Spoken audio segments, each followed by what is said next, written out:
शहर जो जंगलों के पास हैं, वहाँ की जनता ऑलरेडी जानती है और त्रस्त है। लोगों में गुस्सा तो है, इसीलिए हमें सोल्यूशन जल्दी ढूंढना है। इंतज़ार नहीं करना चाहिए। अगर उसको पकड़ सकते हैं पकड़ें, नहीं पकड़ सकते मारना है तो मार सकते हैं।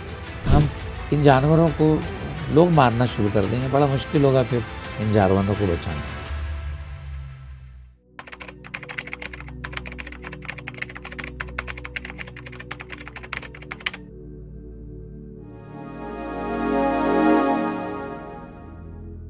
उत्तराखंड मानव वन्यजीव संघर्ष के मामलों में सबसे ज्यादा संवेदनशील इलाकों में से एक है। जनवरी 2000 से 19 सितंबर 2025 तक यानी 7065 दिनों में 7464 इंसान जानवरों के साथ संघर्ष में या तो मारे गए हैं या घायल हुए हैं। देखा जाए तो करीब हर रोज इंसानों पर जानवरों ने हमला किया है। इन हमलों में 6418 लोग घायल हुए हैं और 1256 मारे गए हैं। सभी जंगली जानवरों में से इंसानों के लिए सबसे खतरनाक तेंदुआ या गुलदार साबित हो रहा है। 1256 में से 543 लोग तेंदुओं के हमलों में ही मारे गए हैं। 230 को हाथियों ने मार डाला है और 105 को बाघ ने शिकार बनाया है।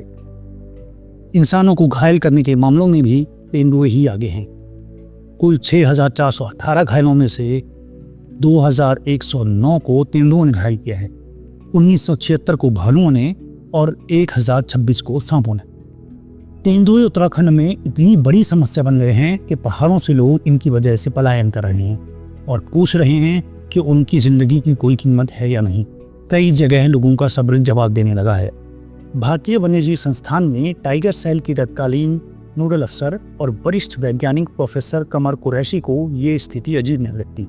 वो कहते हैं कि जानवरों की संख्या बढ़ने पर खुश होने वाले लोग यानी कि एनिमल लवर अलग होते हैं और जो लोग जानवरों से खतरे का सामना कर रहे होते हैं वो अलग।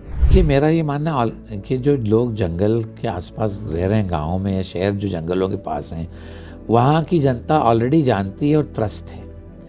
तो ये हमने एक बड़ा रोमांटिक आइडिया बना रखा है कि सब लोग ऐसा नहीं, जंगल लोगों में गुस्सा तो है, इसीलिए हमें सोल्यूशन जल्दी ढूंढना है।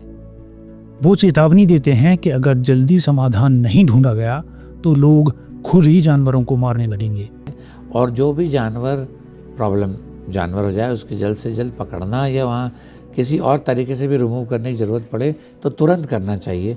इंतज़ार नहीं करना चाहिए। अगर उसको पकड़ सकते हैं पकड़ें, नहीं पकड़ सकते मारना है तो मार सकते हैं, लेकिन वो प्रॉब्लम सॉल्व करना बहुत ज़रूरी है। क्योंकि जो लोग उस विपदा में परेशानी में रह रहे हैं उन परेशानियों को दूर करना ज़रूरी है, नहीं तो हम इन जानवरों को लोग मारना शुरू कर देंगे, बड़ा मुश्किल होगा फिर इन जानवरों को बचाना।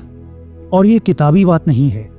मार्च 2024 के पहले हफ्ते में टिहरी के मलेथा में एक आदमखोर गुलदार को वन विभाग ने मार गिराया था। उस गुलदार ने 9 लोगों पर हमला कर उन्हें घायल कर दिया था, जिनमें 4 वनकर्मी भी थे। तब नरेंद्रनगर के डीएफओ अमित कंवर ने बताया था कि लोग इतने गुस्से में थे कि उस आदमखोर गुलदार को खुद ही मारने पर आमादा थे और उसे जिंदा पकड़ने की कोशिश कर रहे वनकर्मियों से उन्होंने हाथापाई तक कर दी थी। ऐसे मामले बढ़ते देख उत्तराखंड के वन विभाग ने मार्च 2024 में ही भारतीय वन्यजीव संस्थान को उत्तराखंड के वनों की कैरिंग कैपेसिटी यानी कि इस बात का अध्ययन करने को कहा था कि वहां कितने जीव रह सकते हैं।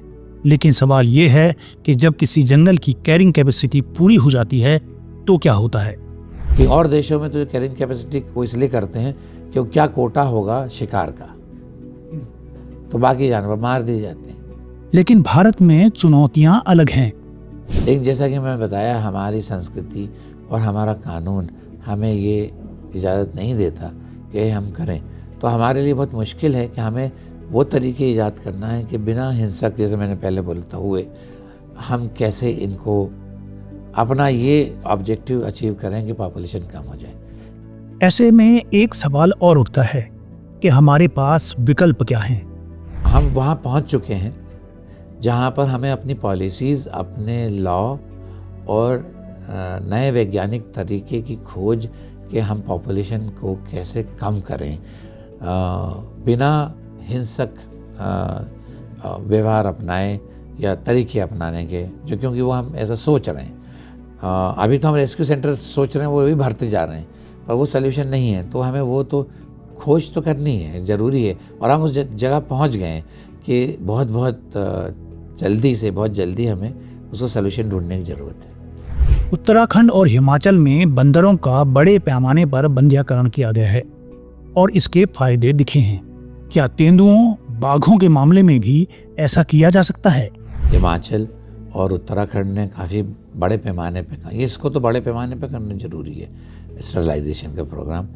लेकिन लेपर्ड के साथ स्टरलाइजेशन क्या है कि ज़ू वगैरह में, भारत में तो नहीं, दूसरे देशों में हुआ है, लेकिन पहले तो उसकी टेस्टिंग ज़रूरी है कि ये हो सकता है कि नहीं हो सकता। क्योंकि एक चीज़ होगी कि क्या तरीके से स्टरलाइजेशन करें, दूसरा कि लेपर्ड बंदरों की तरह ग्रुप में तो नहीं रहता है।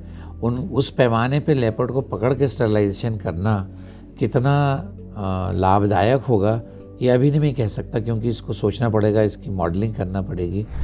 साफ है कि हम ऐसे मोड़ पर आ गए हैं कि हमें तय करना ही होगा कि आगे किस दिशा में बढ़ना है। समय गुजरने के साथ ही जंगली जानवरों के हाथों मरने वालों की संख्या बढ़ रही है और लोगों में गुस्सा भी। इसे रोकने के लिए कुछ करना होगा और जल्द करना होगा।